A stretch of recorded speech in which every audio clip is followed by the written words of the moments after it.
I am so honored to be here tonight to share some exciting information and a special guest for our Medicine Conclave. As you all know who have tuned in the past, each week Ben or I or one of our other members of the church lean into specific topics that aim to educate, provide support, and just ways in which you can work within your own being to advance in your sense of self and connection to whatever non-dogmatic way feels nutritious to you in connection. So today, before we get started with our conversation with Dr. Martin Ball, I want to just share some exciting news.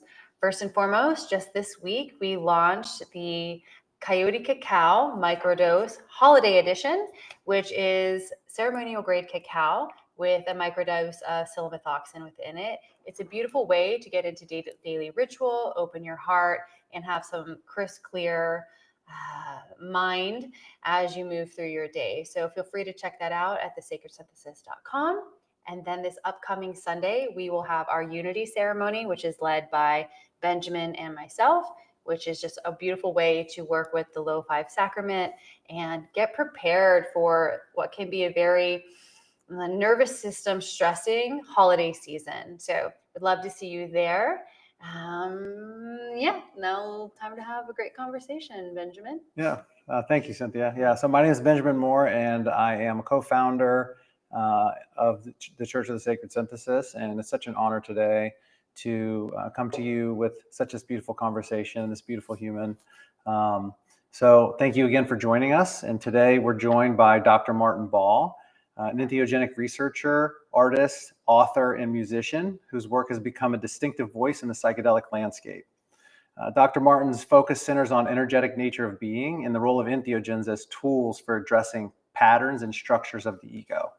Across his books, podcasts, music, artwork, and public talks, he presents a clear and often challenging framework that aims to help individuals recognize the unitary nature of experience. His work consistently raises questions that expand the conversation around entheogenic practice, personal transformation, and what it means to engage these substances with precision and intention. Dr. Martin's ideas have generated wide discussion, not because they affirm existing narratives, but because they offer perspective that invites people to examine their assumptions and explore consciousness through a different lens. Today, we'll dive deep into that perspective, his research, and some insights that have shaped his body of work. Dr. Martin Ball, thank you so much for joining today. Yeah, thanks so much for having me here, Cynthia and Ben. Really appreciate the invitation and the opportunity to speak with you and your congregation. Thank you. So much. So I think first and foremost, we'd love to hear a bit about your story for those who aren't familiar, just so they can tune into who is this gentleman and what does he know and why has he spent so much of his time focusing on what you've named the God molecule? Yeah, I'll try and be brief. So just for a little bit of background, I do like to point out to people that I grew up in a secular, scientific, materialist household. I did not grow up with any religion or spirituality. But I was one of these kids who, even as a young child at a young age, I just had this sense of, I want to figure out what's really going on here. I'd like to know what's real versus what isn't real. So that was kind of a driving force for me, even as a kid. So as I got older, it was in high school that I first learned that philosophy was like a profession, and that kind of blew my mind. I thought, this is amazing. Like, you can get a job like thinking about stuff and like having ideas, and like that's a profession. So I became interested in philosophy. And then the day after I graduated high school, I had one of these really cool teachers in high school that you could actually talk to and you could relate to. And I stopped by her office the day after I graduated, and she had a book on her desk called Zen Mind, Beginner Mind. She's like, "Oh, Martin, I think you'll really like this book. You should take this home and read it." So that was the first thing I'd ever read about Buddhism. And that really caught my attention because the book wasn't asking me or telling me to believe in anything. And it was giving instructions for how to clear out your mind and how to focus and how to pay attention and how to become centered. And that really struck me because growing up in, fairly conservative Christian region of Northern California, that I assumed that religion was this stuff that I just didn't find any resonance with. Like, we've got to believe this, and this book has all the answers, and none of it agrees with what we know scientifically. So I couldn't buy into that. But this book on Zen Buddhism really caught my attention. And then a little bit later, in the summer between my first and second year of college, by that point, friends had been telling me, "Oh, Martin, we really think you'd like psilocybin mushrooms. Given your interest, you'd probably really like them." So that summer, between my first and second year of college, I tried psilocybin mushrooms for the first time, and became quite an enthusiast of psilocybin mushrooms. And in college, I went on to get my bachelor's degree in philosophy and a minor in religious studies. Then I went to graduate school at UCSB in Southern California in religious studies with the intention of studying Buddhist philosophy, but actually got drawn into studying Native American religions and traditions. And then kind of had my private study was reading everything I could find about anthropology and use of entheogens and psychedelic sacraments in traditional cultures, and also got involved with a Salvia Divinorum towards the end of my time as a graduate student. So kind of added that into my interest with psilocybin mushrooms. But then to fast forward, I had what I call my first full experience of 5-MeO-DMT in January of 2008. And that experience was many orders of magnitude beyond anything I'd ever experienced before in my life with psilocybin mushrooms, Salvia Divinorum, meditation, and really quickly became an enthusiast of 5-MeO-DMT. And at that point, I gave it the nickname of the God molecule. And that was for a few reasons. One was that here someone who had identified as an atheist and was philosophically drawn to the teachings of Buddhism and non-duality, I had this experience that lasted, 30, 40 minutes. And the best thing I could say about it was, I think I just experienced God. And I think it's absolutely real, that this is really blowing my mind. And not only did I experience God, but I would also say, and I think it's me. And I don't mean Martin, I don't mean this person. I mean that there is only one universal being in consciousness that is then filtered down into this little individual perspective of being this person, or being Cynthia, and being Ben, and being everybody who might be listening to this, and then or watching this. And then it's the computer, it's the air, the light, it's the earth, it's the universe, all of this, because in that state, there's no separation. There's only this profound sense of unity. So that completely changed my entire worldview, my sense of self. And I also describe it as really kickstarting this process of energetic transformation that I went through over the next year and a quarter or so. And then really kind of landed in a new way of being after all of that unfolded. And so that was in the spring of 2009. And pretty much everything I've been doing since then has been to educate people about this, to share this perspective, to share about this molecule and what it reveals. And it is my personal and professional opinion that 5-MeO-DMT is simply another name that I gave it was the crown jewel of entheogens. And that was because, in my opinion, there's nothing beyond this experience, that this is the absolute apex of human experience or spiritual experience, whatever we want to call it. And so I've been busy ever since then, writing books about it, giving talks about it, teaching classes about it, because I think it's the most amazing molecule that exists in reality. So I'm quite the enthusiast around it. Yeah, Stop there. Beautiful. Well, thank you for sharing that with us.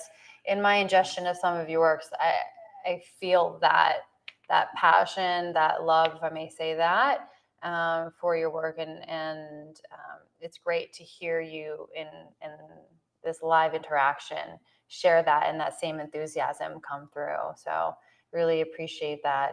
And I'm curious as to why you think that this is like the apex experience, especially now, as it almost seems like there's a lot of people moving into their curiosities around psychedelics and exploring different compounds. And so, how did you land on that being your perspective?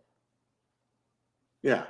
Well, again, going back to that very first experience, that no amount of psilocybin mushrooms I'd ever taken would I have said definitively, I think I just experienced God.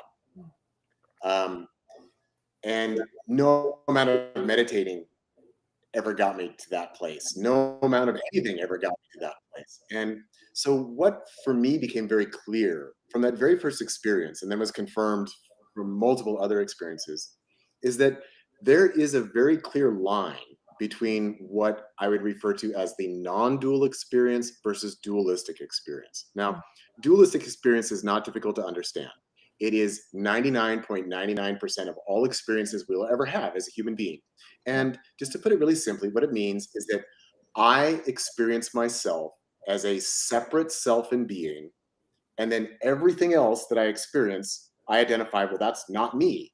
So that's duality. There is subject and there is object. But with 5-MeO DMT, and this also comes from my experience with 5-MeO, what I learned is that the ego, that sense of self that I have as Martin, is actually just a collection of limited patterns of energy with which I've become habituated, and then I identify with those patterns of energy. And I don't mean anything particularly metaphysical or fancy about that. I mean, my thoughts are patterns of energy. My emotional responses are patterns of energy. The ways that I use my body on an everyday basis, those are just patterns of energy. And I've identified, like, oh, these patterns of energy, they're me. But these patterns are very, very resilient because we are evolutionarily primed to maintain a sense of self, which is a really good, healthy thing. We want a good, healthy sense of self. But also, what's difficult about the ego is that the ego is that self-referential capacity for us to be able to ask, who am I? What is this? Where am I? What's going on? You know, those questions that I had as a kid. Yeah. Those are the product of the ego, because it has that sense of self and it's able to ask these questions and inquire about the nature of reality. Now, the difficulty is that the ego does not like there not being an answer. So the ego is very good at inventing answers to those questions and then modifying its behavior and its energetic sense of self as though the answers that it made up are real. And then we become attached to false views about the nature of reality. And that also applies to false views about ourselves. Um, we develop internal censoring mechanisms and editing mechanisms. We don't allow ourselves to say what we really think or express what we really feel for all kinds of reasons. But anyway, these patterns of energy are very, very resilient. And it takes a lot of energy to actually dissolve the entire thing. And when that dissolves, then we can move into a non dual experience. And a non dual experience means there's no separation between me and not me, self and world, where everything is experienced as a unitary state of being and consciousness. And this is what many of the world's spiritual and religious traditions say you've got to spend decades meditating and dedicating yourself in order to have an experience like this. And so, like within Buddhism, this is held out as an experience of enlightenment. Now, when I had this experience from 5-MeO and realized none of my other experiences have ever been like this, because at best, no matter how many mushrooms I ate, it modified my sense of self. It opened up those boundaries. It made it more fluid, made it more flexible. You know, in contemporary language, we would say that it disrupted the default mode network. Yeah. But most experiences don't override the ego. So the ego is still there and present all the way through. And it's That's right. continually thinking, who am I? What am I? What is this? What's going on? Versus when we move into the non dual experience, it presents as obvious as, oh, of course there's only one universal being, and that's what I've always been because this is the infinite eternal state. So that's a very rarefied experience. Most psychedelic experiences will not give access to that level of experience. And 5-MeO DMT, this is merely the potential of 5-MeO. This is not the automatic response of what happens. Um, but that let me see that the ego is very, very difficult to dissolve. It's very difficult to transcend. When it does, we get the same results every time. Wherever people, doesn't matter somebody's background or their beliefs or where they come from. If they have this experience, they will have essentially the same identical understanding of what occurred because it's just the nature of being. So it's a very, very rarefied experience. And I don't think that most psychedelics gives us access to that level of being.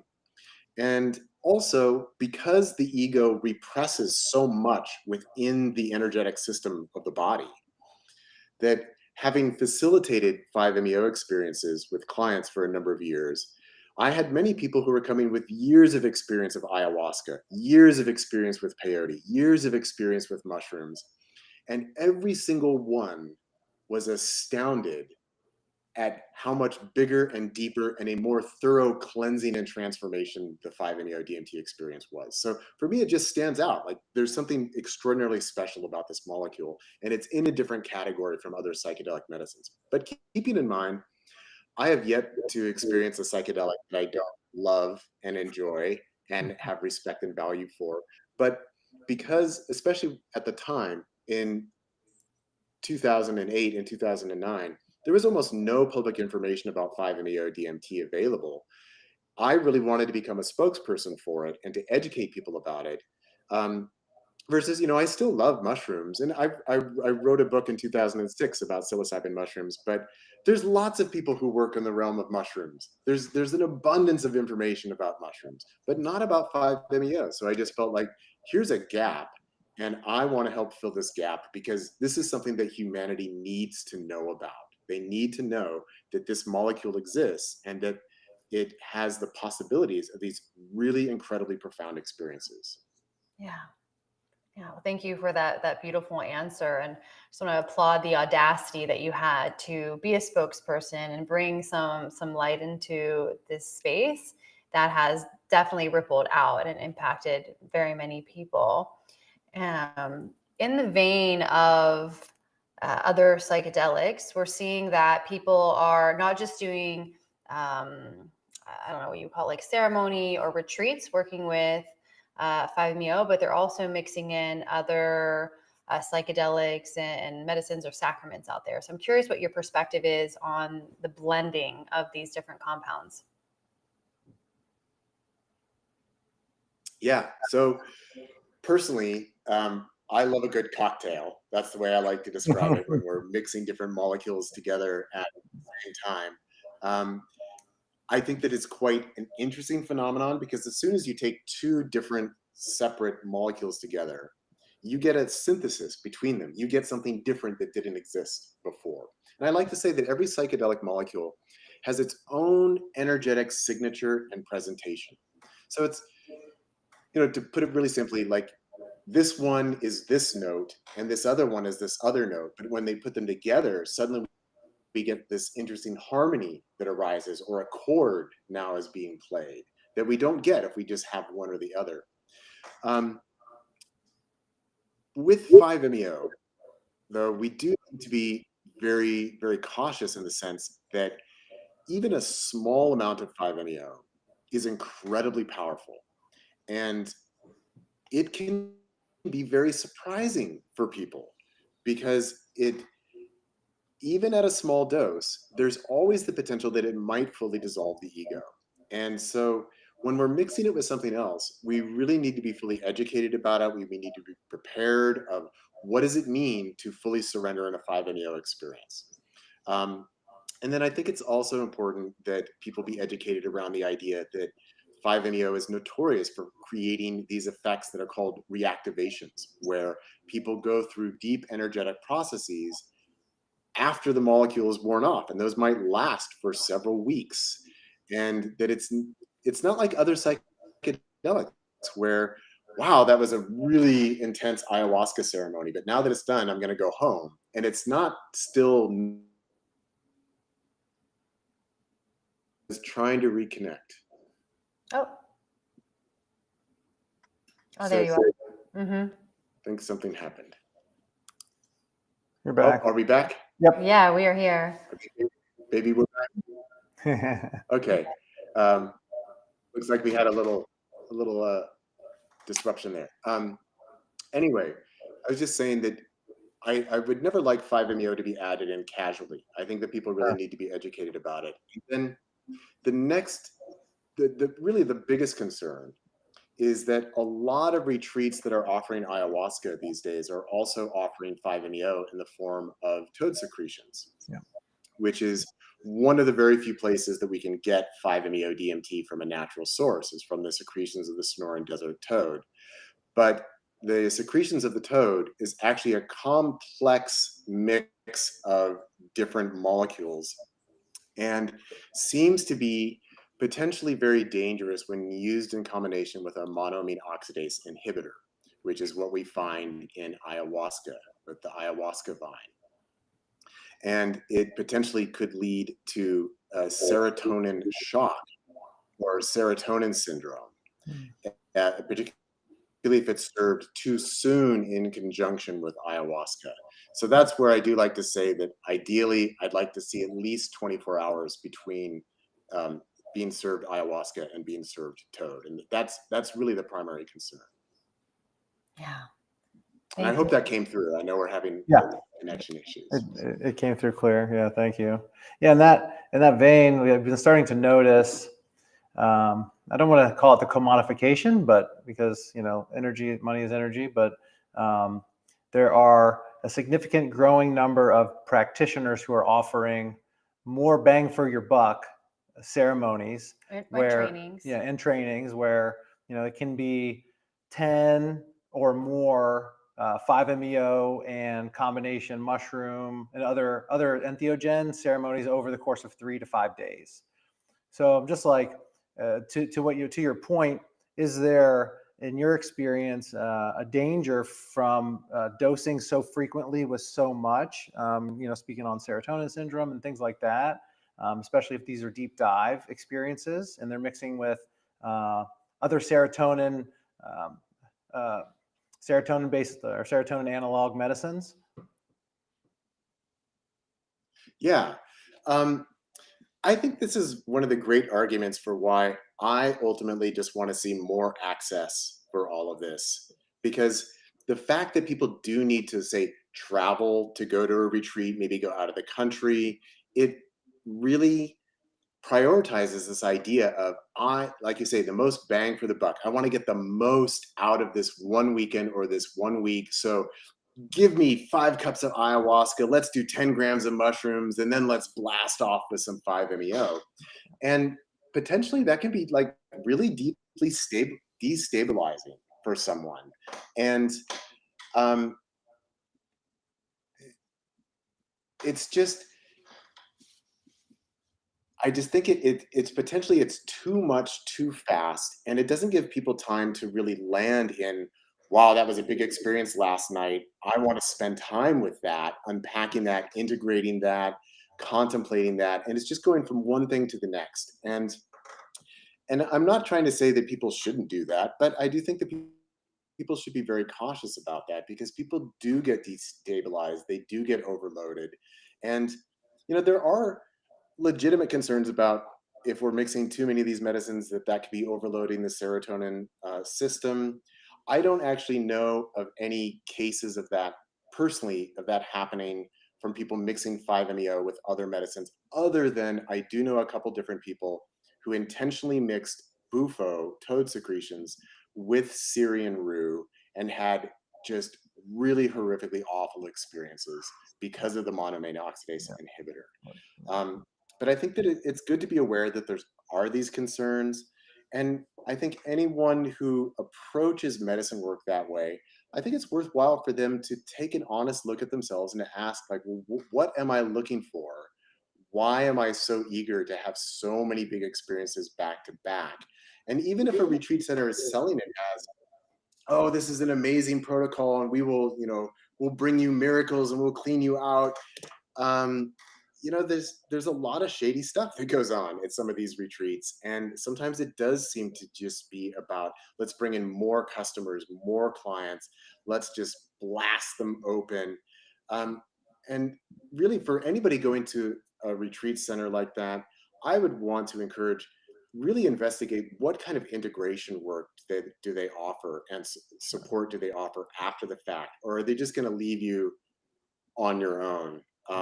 I would like to see any place that offers that much medicine in a short period of time, that they have a really solid integration protocol and team, and that they are following up with people and making sure, like, you're not losing your shit, Yeah. right? Yeah, we You're know, not. it's so vital, right? As we soften the ego, like the structures that keep us, that tell us when to not walk into the intersection, not to walk off a cliff. When we Yeah, dissolve those structures to having some hand holding along the way, when we go really deep with that, or some community that can help to hold us and hold that space for us when we're coming back from those experiences. Because as you're sharing, it can be jarring, right, to have a fresh set of eyes, fresh experience in this reality. So it's interesting as you were sharing, going deep, and all these ideas of these grandiose experiences, or getting your bang for your buck. Like when you go to a level of full release and you're with God, with yourself, is there a beyond that? Is there a further space than that? Or is there a further expansion? I think that's the curiosity. So have you experienced, let's say, like within the realm of the full release, the realm of connection with the God presence, have you experienced levels in that space where there's more connection, or is there just an ultimate space? I'd love to hear some around that. yeah. So I think once you reach the full non-dual infinite nature of the self, where it is just this profound, infinite, eternal unity, no, I don't think there's anything beyond that, because it is all of reality, it is all being, and it's just the nature of what is. Now, with larger doses of 5-MeO, it becomes surprisingly more infinite, because it seems very paradoxical that it's like, okay, let's just say I went infinite at 12 milligrams. And then maybe you say, well, I want to try 15 milligrams. And you take 15 milligrams, like, wow, that was infinitely more infinite. But it's not fundamentally different. It's just more intensity of the same thing, essentially. Now, what I actually find to be more interesting than the idea is there further to go? Which again, I don't think that there is.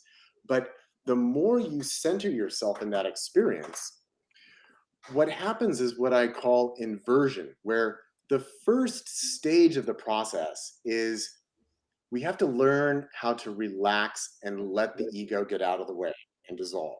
And that can be a real struggle and a real process for a lot of people. So it's not an automatic result. But once we've done that, and if we've done the continued processing of releasing all of our trauma, releasing our backlog of emotions and our habitual patterning that has been dysfunctional and not served us, and cleared out all the junk, which 5-MeO is just absolutely superior for, because it'll clear everything out. Again, this is something that when I worked with people who had 30 years of experience with ayahuasca, thinking, I have purged till the cows come home, there's no way there's anything left in me to come out.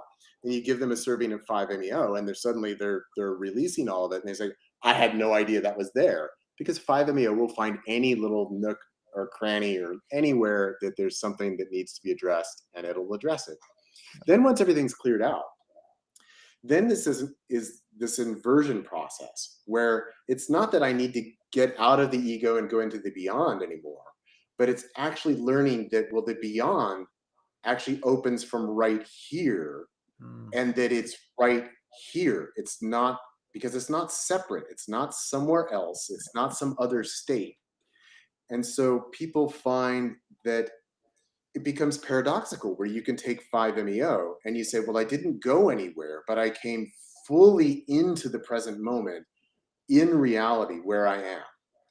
And that is what I think is much, much more interesting than going out. Because I like to say, look, you can go out as far as you want because it's infinite, Mm. but there's only one center. Mm. And if you can find that, then that becomes the immovable place. And that literally is the center of your heart. And that it opens up into the field of pure, unconditional, infinite love from there. And that's when we have landed. Yeah. It's like, okay, now you're really here. Mm. And you're infinite. And you're also the individual that you are. And you've accepted and allowed this. So that's, for me, that's what I think is most profound. And it's a bit trickier for people because the ego gets attached to exalted states and special experiences. And it wants that sense of ascension and transcendence and moving into the beyond. But the beyond is right here. And I think that's the really fundamental lesson. Yeah, just basking in your beautiful expression there.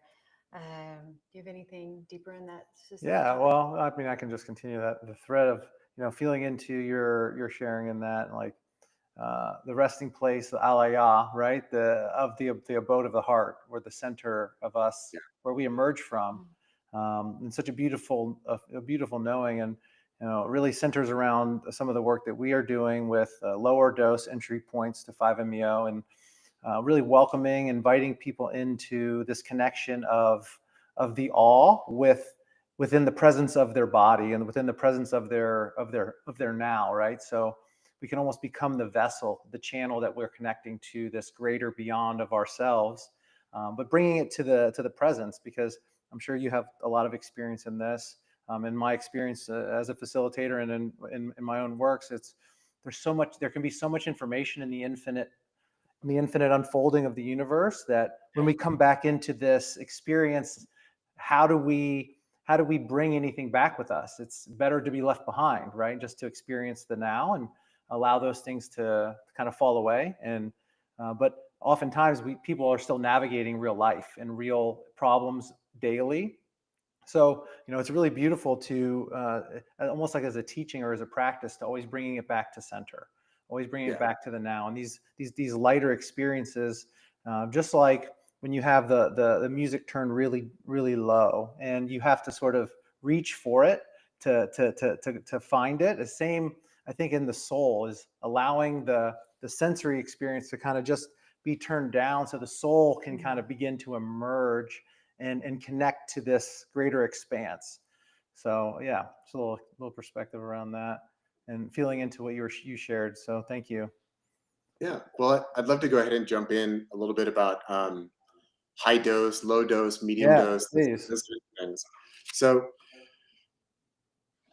first of all, 5-MeO is kind of notorious for being very somatic in nature, right? That it's more feeling based than what we might expect if we're told, like, oh, this is a very powerful psychedelic.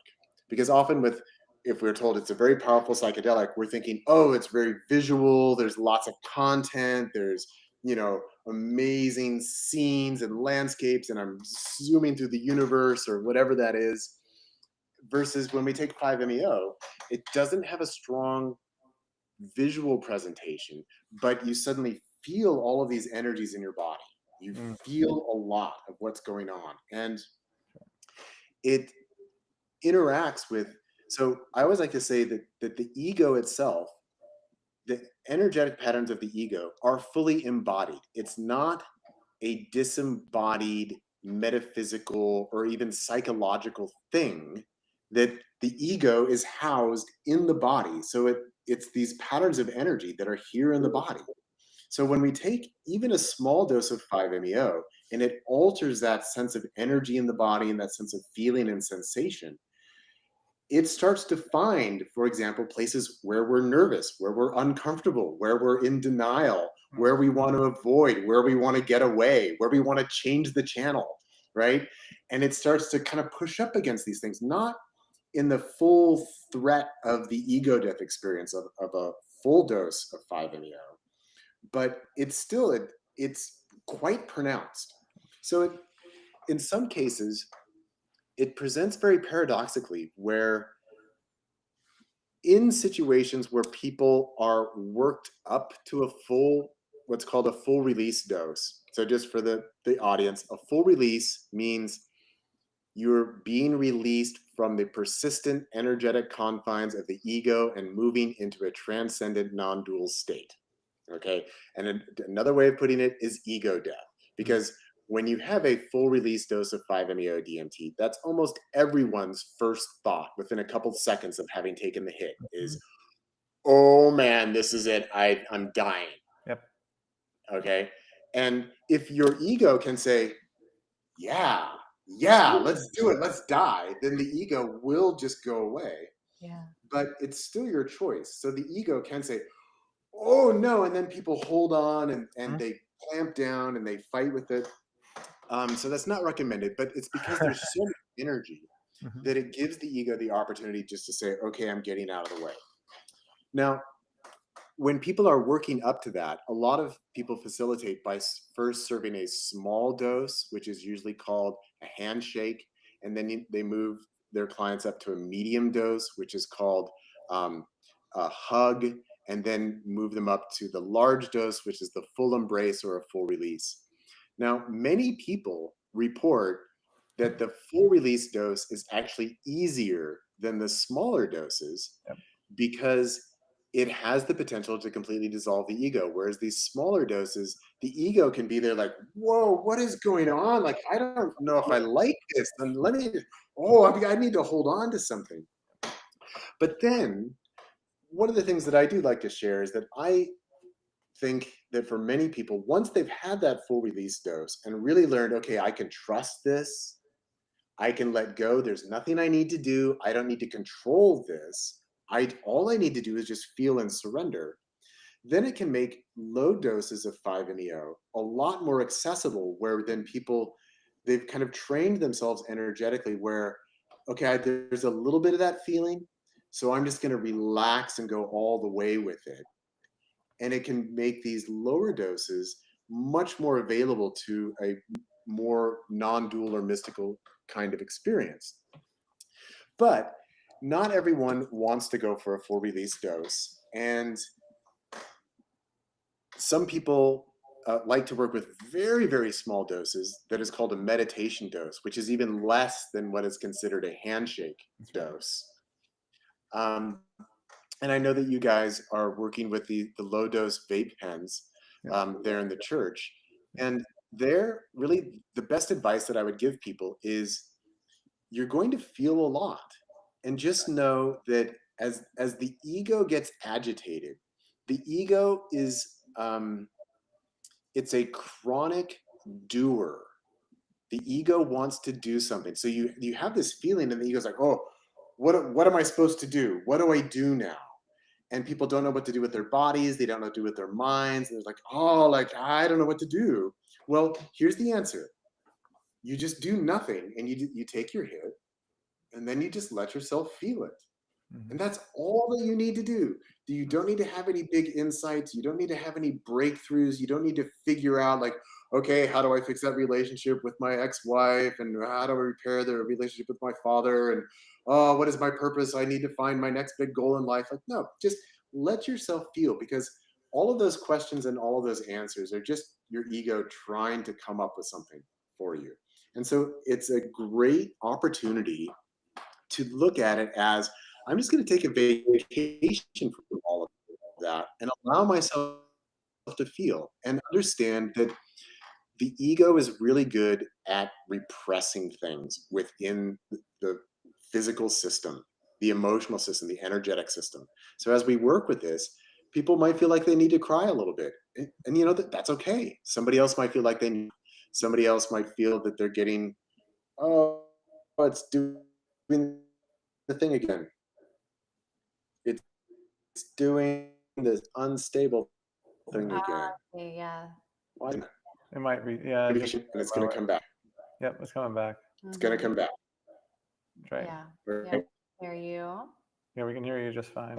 Okay, it did the thing again.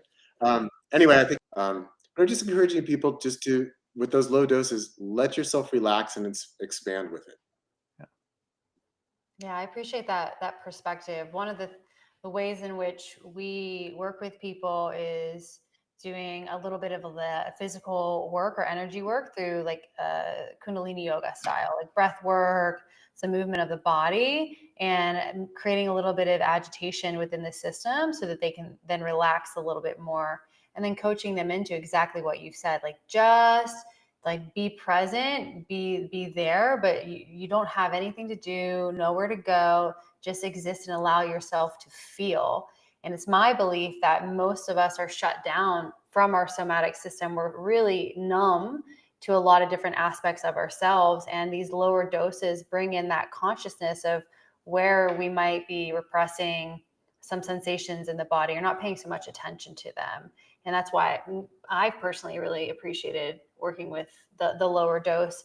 But to your point, I hadn't experienced a low dose until after I'd been served full doses. So I don't know how my experience would be had I not had that energetic introduction in a different way. Yeah, that's one of those things that you can never go back Yeah. and undo it and find like what would have been my reaction. And I'm a little bit the same way where, so I always distinguish that my first, what I call my first full experience with 5-MeO came in January of 2008. But I was originally offered an experience in December of 2007. And that was with toad secretions. And the person who was serving me only had a small supply, and he wanted enough for me to have an experience, and he wanted to save enough so that he could also have an experience. But what that meant was that it ultimately was just a small dose. It wasn't a large dose. And he had told me like, oh, this is a rocket ship straight into the heart of God. You're going to love it. And I had been doing a lot of work with enhanced leaf salvia divinorum. And that was my baseline for what is a brief but very intense psychedelic experience. So he gave me this dose of 5-MeO through the toad secretions. And it didn't do the thing that it can do because it was just a low dose. It didn't make me uncomfortable in any way, but I was preparing for like, yeah, it's going to be a rocket ship straight into the heart of God. So my takeaway from that was, well, that's no big deal. Like, that's not that interesting. Like, and then like the person who served me, I said, would you like to come over to my place and try some enhanced leaf salvia? And then he did. He's like, whoa, that shit's weird, man. But anyway, then he invited me back the next month and said, okay, I've got some pure 5-MeO here. And then with that, it was in this argon gas vaporizer. And so this argon gas chamber. And I always like to share that I'm taking the hit. And the hit, I only took 2/3 of the hit because when it got to there, I could tell like, oh my God, it's God. Like, this is happening. So I didn't even take that full hit at that time. And so that's, from my own history, was like, whoa, the full release dose really does something that a small dose doesn't do. But then I also found that after that, I could take a small dose and still feel like, yeah, I can go right back into that full experience. So I didn't really have the opportunity to have like even several small doses before. And with that idea of, I wonder what I could do with this. I wonder how far I could relax into it or how much I could expand with it. Because again, that small dose compared to salvia divinorum was just like, well, that was kindergarten compared to like this weird interdimensional, thing that is salvia. So I'm just like, I'm not impressed. But these days, I am much more impressed with lower doses of 5-MeO. Yeah. But I will say, just because I know that your congregation works with low dose 5-MeO, one of the things that I do like to remind people of is just make sure you understand that you actually have no idea what a full release dose of 5-MeO is. And I mean, this is true for anyone, because once we pass into that non-dual space, ordinary language and conceptuality doesn't work anymore, because language is a product of duality and it doesn't work in the non-dual state. And our thoughts are shaped by the words that we use and the concepts that we use within our minds. And I always like to put that caution out there. So, Yeah. because sometimes I've had people tell me, oh, well, I've done low dose 5-MeO. Like, yeah, I haven't done the full thing, but I've got a good idea of what it's about. And that's where I just like to say, no, you don't. You really don't. And I like to emphasize that because I do like to try and scare people a little bit around the full release dose, because it's extraordinary and you cannot have any idea of what you're actually getting into. Mm. And so I just like to caution that, because sometimes I've seen people be casual about it. It's like, well, I've done low dose 5-MeO, so yeah, just give me a full dose. Mm. And then they're like, oh, right? Yeah. Because they didn't know it was going to be that powerful. Mm. Yeah. So it's just important to keep that in mind. Well, I'm also curious, do you have a certain criteria or measurement that you're kind of looking at or have when you were actually serving the medicine to others, and now I guess in your training of others, like that you caution or look for to ensure that the person might be ready to receive a full dose? Are there certain red flags where it's like, we don't think you're ready yet? Well,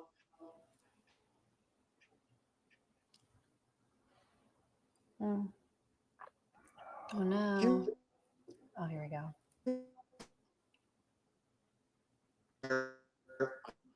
I am a little bit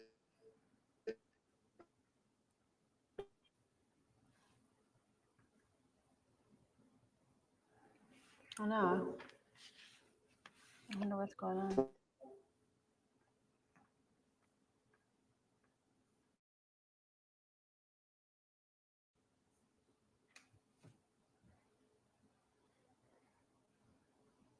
I think he's writing to us in the chat. Oh, it's public chat. Sorry, never mind. Oh, we lost him. Hey, everyone. So it looks like we lost Dr. Martin Ball, but we're just going to hold on a few to see if he's able to come back on and join us. So grateful for those of you who are tuning in live. We're just going to check out the chat right now and see what some of the comments are here. Click right there. No, up above. Yeah. Yeah. There you go. Beautiful. Just to see what you all are sharing with us if you're still here. Beautiful. So if you haven't been with us from the beginning, I'll just tune into some of the things that I shared in regards to what's coming up. This weekend, we are hosting a ceremony working with the Low Five that will begin at 9 a.m. Central Time and run until 11:30. It's going to be a really beautiful ceremony space for us to tune in, kind of recalibrate our nervous systems and our connection to spirit before going into what can be a pretty intense holiday season for most of us. So if you want to join us, just go to low-5.com/ceremony, or you can go and see our events calendar at thesacredsynthesis.com. Yeah, and actually, I was just been thinking about the low dose experience, and wanted to bring some things forward to chat about as sort of in parallel as the conversation was flowing with Dr. Martin about how the low doses can begin to sort of push you up against your ego. And we've had some members reach out, so I just want to touch on this about how when they're working with the medicine, sometimes they can feel some anger or some frustration or some repressed emotions, and sometimes unsure what to do if it's okay to feel anger, or if it's okay that these darker shadow emotions are coming up. So just wanting to illuminate that as we're working with these in a low dose approach, what's happening is you're aware of these energies starting to move again in the body. So oftentimes we hold anger and other emotions in some places that are in our physical system, and they're stuck, so we're not feeling them. They're literally stuck in different places. And so as we begin to work with these medicines in a low approach, then, oh, here we are. He's coming back. Great. So we'll continue this conversation in a moment. You're back. Maybe I'm back. Yeah, hi there. what's going on. Sorry about that. So, are we frozen? No, we're here. So Okay, it says you have fingers another. crossed. It Come says you on, have 9 two more minutes. Come tabs on. open. It says you have 2 tabs open, so maybe one of them. Oh, 2 Riverside tabs. Yeah, 2 Riverside tabs. Here, I'm gonna try close the tabs. That's because I hit rejoin so many times. Okay. All right. Hmm. Okay. Close Perfect. that one. All right. All right. All right. Come on, internet. 9 more minutes. Right. Mhm. So back to the question. Yep. Was I am somewhat of an absolutist in the sense that I think that the experience occasioned by a full release dose of 5-MeO DMT, I think it's a fundamental human birthright. Yep. I think that we all have the right to experience this level of the self, and that there's nothing more existentially profound or relaxing to the system to go into this experience of truth. So in that sense, I do fundamentally feel that anyone who says, I'd like to have this experience, I think that they have a fundamental right to have that experience. Now, that doesn't mean that everybody who facilitates needs to facilitate everyone. That I also think that people who facilitate, they have a right to say, I don't think you're ready, or I'm not comfortable serving you, whatever that may be. And the other side of that is that I also feel that it's very important that people be fully educated about 5-MeO before they insist on doing it, because it does have dangers. It does have very difficult aspects to the experience. And for somebody who is not able to open up and let go, it can be incredibly scary and very, very traumatic. So it's not something that should be taken lightly. And I do think that it's important for people who facilitate to help their potential clients assess whether they are ready for it. And one of the fundamental questions is, well, would you be comfortable dying today? Are you okay with that? Because that's how the experience presents. And if there's any part of you that says, whoa, I don't know, or no, I'm not, then that's a good indication. Don't do it. And it also can be very destabilizing because it does take the normal ego and just shreds that thing. And so anybody who is already experiencing a lot of psychological difficulties, it can potentially make them worse. Somebody who is in a very difficult state, it can make them worse. And then I also know a lot of people who basically they were at the end of their rope. You know, this has been, especially with like veterans and things like that, who are just suffering from like incurable PTSD. And they're like, look, if you don't give me this experience, I'm going home and I'm getting the shotgun. And then they feel like, oh my God, I've been given another chance at life. So I have seen people who are in a very difficult state, and I wouldn't want them to be denied the possibility of the experience. Just like, well, I want you to see a traditional therapist first for a while and really work on this, because it does have the potential to really transform somebody's life. Sure. Now, other things that I would look for, that I do like to actually read people's body language and see how comfortable are you in your body. And then maybe like if somebody is, oh, I'm always fidgeting, or I'm just not comfortable, or I'm so closed down and my body language is, I can't take it, then you can do a lot of somatic, oh, let's get you do it. Connecting, maybe. Yes. I think it's connecting. Yeah. Yes. Okay, so it's just keeps doing it. Yeah. But I think you can do somatic work with people. You can work on emotional expression and processing. So I think that there's a lot that you can do to help prepare people. But again, ultimately, it is about education. People need to be educated about what the experience is, how best to navigate it and work with it. Be educated around what comes next, because that's a huge issue about aftercare, integration, all of that. So it should never, ever be taken casually, and it shouldn't just be on a whim. And it should never be, well, you know, my friend did it and said it was great, so I want to do it. It's like, again, ask yourself, am I ready to die today? Yeah. And if you can say, well, maybe I am, then maybe you're ready for it. But if you say, whoa, no, because it will seem like it. That's important. It will seem like you're dying. You can say yes to that. It's amazing. But if any part of you says it can be very challenging. Sure. Well, thank you. And so, going on the thread of education, after all the books you've written, you've now just released today what you've so aptly titled the 5-MeO DMT Glossary. Would you mind sharing a little about that?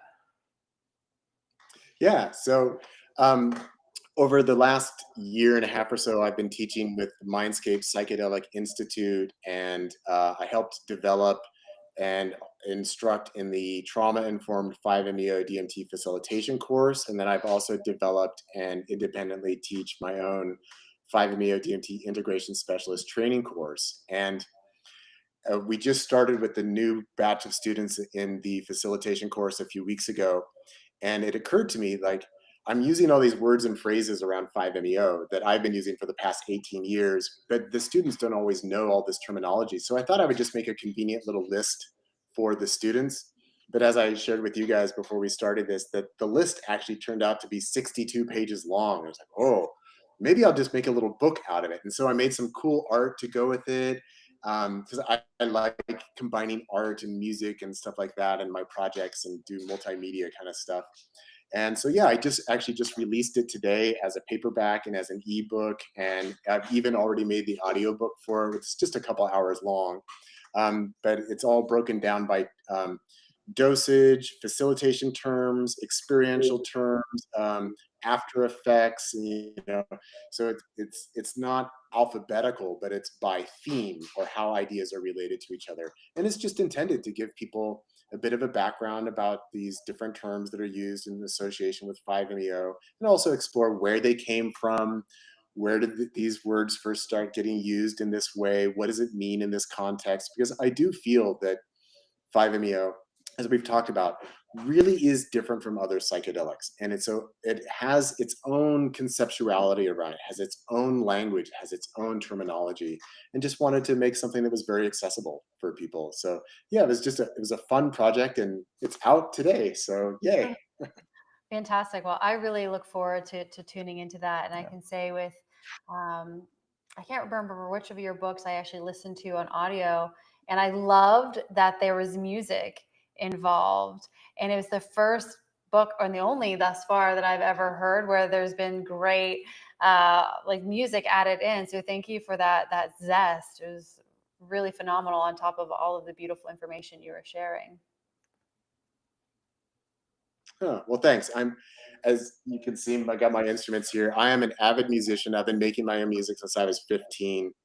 And when I first started making audiobooks, I was like, well, I'll just put my music in there. Why not? And because it's fun. And recently, I have a number of novels, and I'm still working. I have one more novel to go, but I've been creating soundtracks to go with the novels. And so it's just, I like approaching everything as sort of an ongoing multi-layered art project, whatever it may be, and using visual art, audio art, video, just combining all these elements, because I like creating stuff. It makes it fun.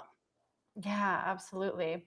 Well, before we close out, I would love to kind of question what in you, if your crystal ball, looking forward, whether it's in the 5-MeO space or something else, like what do you see coming forward or shaping as we move into the future?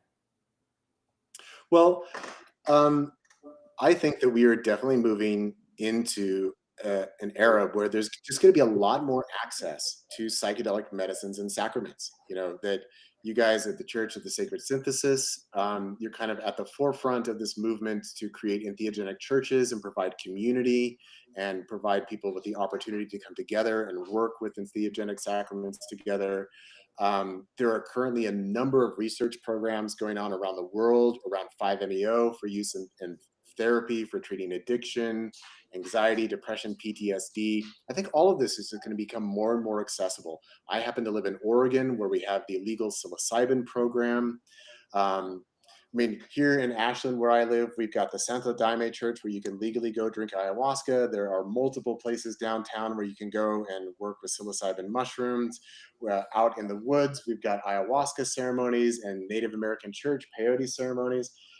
And this is just going to become more and more accessible, where we are going to be able to go to a therapist and work on, well, I'm going to work my way up to a full 5-MeO experience for a therapeutic goal, but I have a lot more access. So there, like we were talking about earlier, there's not going to be that pressure of, I've got to go all the way from the very beginning. And I think it's the more access we have, the more it allows us to explore, how do we work with this for embodiment practices? Not just, we want to blow your mind, but can we learn how to breathe? Can we learn how to feel? Can we learn how to move? Can we try a little sound bath and psychedelics? Maybe we can have some psychedelics and ecstatic dance. Maybe we can have psychedelics and massage. Maybe we can have guided meditation. Maybe we can have work with a therapist. We can have a couples therapy. We can have group ceremonies. But I like to say that we are full spectrum beings. And the more we're able to integrate these different energetic tools and these different modalities of expression and creativity and transformation, that the more we are able to experience that full spectrum of who and what we are. So I just think more, not in the sense of larger doses, but more in the sense of more variation, more accessibility, more experimentation, and that hopefully we will continue to move more into where this is, like I like to say, when I first started my podcast back in 2008, and people asked me, like, what's your podcast about? And I'd say, oh, about psychedelic medicines. Almost everyone would giggle. Oh, like, oh yeah, I took some, back in the 60s or whatever. But now when I tell people, oh, it's about psychedelic medicines, they say, oh yeah, I just started microdosing and my therapist has been working with me on this. So it's become much more normalized, and people aren't so, just weird about it. And like, oh, like that's uncomfortable. It's becoming normalized. And I'm seeing in my integration work, I'm getting more and more doctors and psychiatrists and therapists, and I'm getting lawyers and people who work in government, people who are in the official strata of power within society. They're all looking at this because they're saying, hey, this works. And it's not just some, oh, go take drugs and, lose your mind. That this is something that actually is helping people transform their lives and making their lives richer and improving their relationships with their significant others, with their kids, at their job. So I just think that we're moving into an era where it's going to be much more normalized, much more respected. And I think that there's a lot of interest by people who never thought they would have been interested in psychedelic medicines or sacraments, that they're interested now. So it behooves those of us who are in this educational space or in this facilitation space, that we've got to open those doors up to these other people who are looking at what's being developed here. And so really that pushes us to do it with a lot of integrity, with a lot of quality, and being aware that it's moving beyond, quote, psychedelic culture into mainstream culture. And we also don't want it to be co-opted by the crazies within that. So we want to keep doing it with integrity. Yeah. Yeah, I definitely appreciate and am in full agreement with what you're seeing coming forward. And it is extremely exciting. In addition to that, hearing the word integrity is so important, right? And I believe that the more that we can stand in our integrity, the more safe people feel to come forward, to explore, as you said, people who are in the traditional landscape of authority within government and other professional positions can talk more freely, and we as a society can get healthier and happier and more connected, which is what we're trying to do with our community here at the Sacred Synthesis. And definitely see that coming from you with all that you're doing, leading the way in education. Yeah.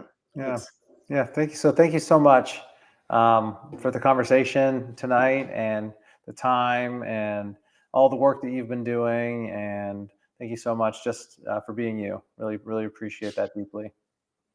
Yeah. Yeah, well, thank you guys for inviting me. It's been a lot of fun. And I'm sorry we've had trouble with the internet. I don't know if it's on my end or where it's happening from, but I apologize for the disruptions. Hey, that happens. But before you go, I would love to know where the audience can best find you, if you have a certain catch-all website or preferred place for them to tune into your work. Yeah, so my central hub is just martinball.net, and that has my books, my music, my art, my podcast, my YouTube channel. All of that is there. Anybody who's listening who is interested in needing integration or have a conversation around it like this, my website for that is non-dual-entheogenic-integration.com. My podcast, The Entheogenic Evolution, is about to turn 18 years old in Wow. January. You can find that wherever you get podcasts, and it's the same name for my YouTube channel as The Entheogenic Evolution. And then, you can find my music just under the name Martin Ball, wherever you find music. And there's my 5-MeO DMT playlist on Spotify, and my psychedelic session playlist of my original music is on Spotify, so you can find all that stuff there. But I'm kind of all over the web because I do so many different things. But martinball.net, you can find everything. Perfect. Perfect. Well, thank you so much. I'm gonna end here, but just please stay on just for a couple of minutes so we can upload the file. Okay.